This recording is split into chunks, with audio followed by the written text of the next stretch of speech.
त्यांनी नेहमीच खेडवर प्रेम केलेलं आहे। माझंही पुणे जिल्ह्यावर प्रेम आहे।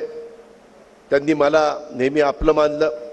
कसलेही राजकीय चढ उतार आले तरी त्यांनी माझी साथ मला नेहमी दिली आणि त्याच्यामुळे मलाही वाटायचं की शेवटी कसलाही प्रसंग आला तर दिलीपराव मोहिते पाटील आपल्या पाठीशी उभे राहतात आणि त्याच्यामुळे राज्य सरकारची तिजोरी आपल्याकडे आहे।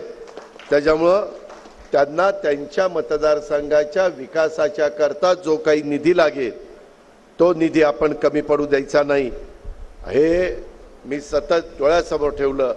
डीपीडीसीचा पण निधी असेल किंवा कुठलाही निधी असेल आणि आज पण खेड आळंदी राजगुरुनगरकरांना मी तुम्हाला सांगतो या बाबतीत देखील पुढे पण तुम्ही निश्चिंत राहा।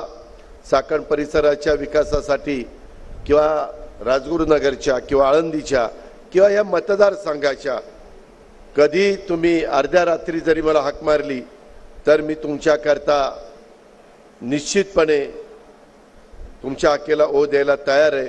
मी तुमच्या पाठीशी आहे याची खात्री देखील तुम्ही सगळ्यांनी बाळगा।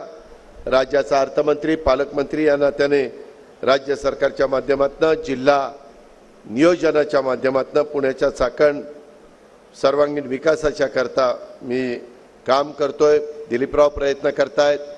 काही ठिकाणी अतिक्रमण काढली। आम्हाला पण कुठं कुठं गाडी लावतात काही करतात ते अतिक्रमण काढायला वाईट वाटतं परंतु ट्रॅफिकची कोंडी सोडवण्याच्या करता ते नाईलाजास्त करावं लागतं कारण लोकसंख्या वाढते वाहनं वाढतायत रहदारी वाढते त्याच्यावर सुरक्षिततेचा पण विचार आपल्याला करावा लागतो। त्याच्यामध्ये चाकण परिसरात खेड तालुक्याच्या विकासासाठी देखील